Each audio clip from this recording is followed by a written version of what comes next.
Hello.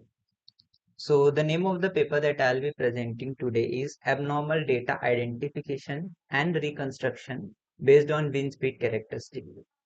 So this paper proposes a new model for detecting and reconstructing abnormal data in wind power systems. As we know that wind power system depends heavily on the wind speed, but the actual field data contains faulty or inconsistent measurements that abruptly decrease the accuracy of the wind forecasting model. So this paper proposes how we can improve the accuracy based on the improvement of data. But why abnormal data matter? So in wind farms, abnormal data, see, it is unavoidable. For example, like turbines might report zero output even at high wind speed because of maintenance. So the authors first studied how the data quality affects forecasting accuracy using 122 Chinese wind farms, and they found out that the when the abnormal rate increased by 13 to 27%, the prediction accuracy dropped by nearly 19%. So they try to improve the neural network model also, but they found out that model improvement is useless without the data quality improvement. So that's why the focus of this paper is on data pre-processing and mining. So a complete framework combining data mining, intelligent outlier detection, and reconstruction. So this is the complete framework. The proposed framework has majorly two steps. First is abnormal data identification, and second one is data reconstruction. The abnormal data identification process has three subparts. Firstly, classifying wind behavior into rising, falling, and fluctuating wind.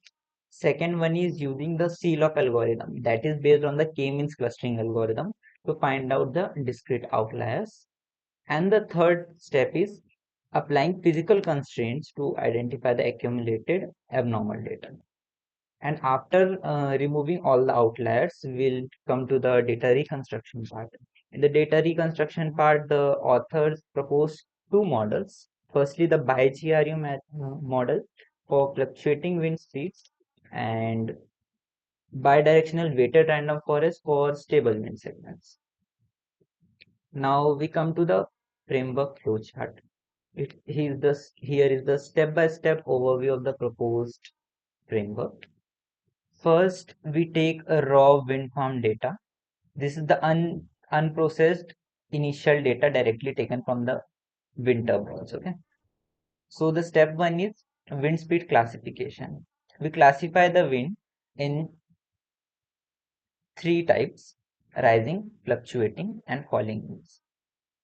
Step two is seal-off algorithm. So applying the clustering based local outlier factor algorithm to identify the discrete abnormal data points. The step 3 comes for applying physical constraint rule. So utilizing physical laws and domain knowledge for detection of clean accumulated data points. Step 4 is iterative data mining cycle. We will perform the above three steps iteratively until we get no outliers, and then we come to the step 5. We got the clean data now. Step 5 is data reconstruction. So two models again by GR and BWR. So step 1 is wind speed classification. In wind speed classification, the same wind speed can propose different outputs depending on the wind is rising or falling. This happens because of rotor inertia. The turbine takes time to respond to the changes in the wind speed. Okay. So we have two parameters for that. First is wind speed compensation and rise and fall factor. So if it is greater than wind speed compensation, it is rising wind, falling, and in between it is fluctuating wind. Let's come to the seal-off algorithm part. So seal-off algorithm part is basically based on the k-means clustering algorithm. K-means algorithm finds the global structure by grouping the data based upon the wind speed and power similarity. and the local outlier factor algorithm that calculates the local density around the each points. So C-law first applies the k-means algorithm to get the global pattern, and then the LOF to refine the local details. Okay? So here is the detail about the C-lock algorithm. The very first step is k-means clustering. So we divide the data into k clusters based on the wind speed, power, similarity, and the points which are away from the clusters are basically potential outliers. Then we'll do the local mining. Local mining is basically we measure how much a single point is isolated from its neighbor points. So we define a term called local outlier factor score. If it's dense, if it is greater than one, then we can determine that its density is less than one. So it suggests that it is a local outlier. And then the integration and identification part. So seal off in action, this visualization demonstrates how the local outlier factor algorithm effectively identifies both global and local anomalies. So these are the normal cluster A, B, and C, and the outlier points are removed from the data. Mm. Then the step three is physical constraint rules. So we'll apply physical constraint rules. Uh, for example, when the turbine remains off or curtailed for hours, it shows abnormal behavior. So we applied two rules. The first one is zero power constraint, and second one is constant power constraint. Zero power constraint basically tells that if the wind speed is greater than the threshold capacity, so we can assume that the power will be generated, but the power coming is zero. It means that is turbine fault. And second one is constant power. So if wind fluctuates, the power generated should also fluctuate. But here we can find the constant power. So it is due to the curtailment or grid limitation. So after applying these three steps, we come to the iterative data mining cycle part.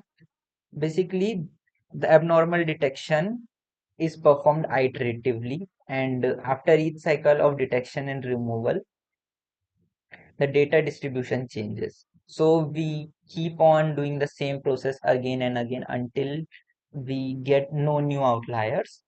And after this process, we get the clean data.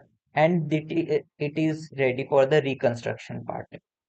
Now, data reconstruction model. So the authors proposed two main model that is based on the neural network theory part.